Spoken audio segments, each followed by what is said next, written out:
Hello mga kasangga, ika-day 101 na ng ating kasangga vlog challenge. At kung ngayon tayo kasangga, nagkita ako pala si Kasanggang Jumil, ang machinist entrepreneur dito sa bansang Australia. At naniniwalang ang kahirapan ng ating sitwasyon dito ay yung hindi madali.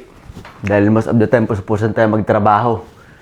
At naniniwala ako kasangga na tanging pagninegosyo dito ang sagot para makaalis tayo sa ating sitwasyon. Kaya kung naniniwala ka doon kasangga, samahan mo kasangga at sama-sama nating pagtulungan yan kasangga. At kaya nga ngayong araw kasangga, meron tayo ngayong ilulon mowing na naman. Isa kahapon, saka ngayon ay dalawa ngayon. Sana matapos natin bago maghapon dahil mamaya ay may simba tayo, no? Yun nga kasangga, almusal muna tayo. Kasama ko ngayon si Cathy dahil siyang aking manager eh. sa mowing. Ayun kasangga, kain muna tayo mga kasangga at dalawang ating ilulon mowing ngayon. Tapos mamayang hapon ay simba tayo. So kaya busy tayo buong maghapon. Kahapon naman isa lang pero malawak yung yung space niya. Ayun lang kasangga. Ngayon ay busy ang araw natin ngayon at ayun si Kate nagluto muna ng chicken para sa mga bata. Pag alis mamaya ay may pagkain sila. Kaya mag-join ka na kasangga sa ating KAUPE. Hanapin mo lang sa ating Blue Apps. Sa ating samahan na pagtutulong-tulungan natin paano magnegosyo dito kasangga ng legal. Yung hindi yung dumidiskarte kasangga. Yung legal kasangga na hindi tayo patago-tago para may pag-asa tayong palakihin yan. Pag-usapan natin yung kasangga. Join to KAUPE kung naniniwala ka kasangga na pagninegosyo dito ang sagot para mapaganda lalo ang ating buhay dito sa ibang bansa. Lalo na dito sa Sydney, dito sa Australia. Kung mayroon kang ninanais na negosyo kasangga, punta ka lang nung kasangga at pag-usapan natin. Ayos! Hello mga kasangga! Punta tayo ngayon sa lawn mowing business natin. Meron tayong imomowing ulit na isang lugar.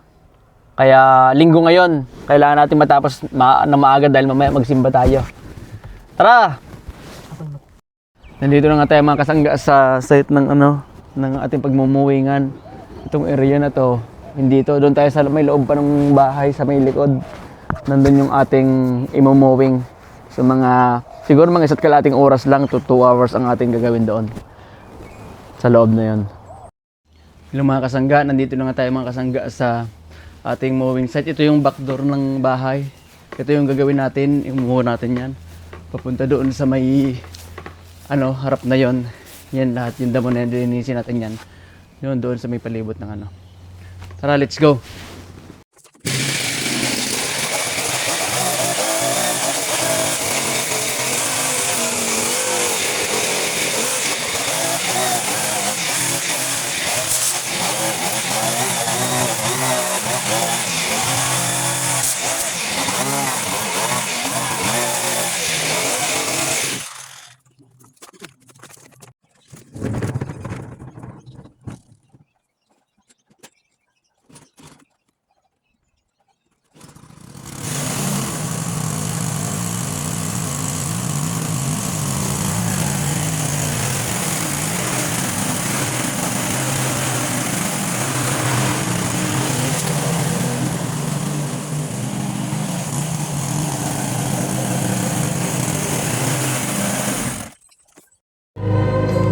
Kasangga. Dito tayo ngayon sa simbahan. Simba muna pagkatapos ng mowing. Ayan. Ang children's choir.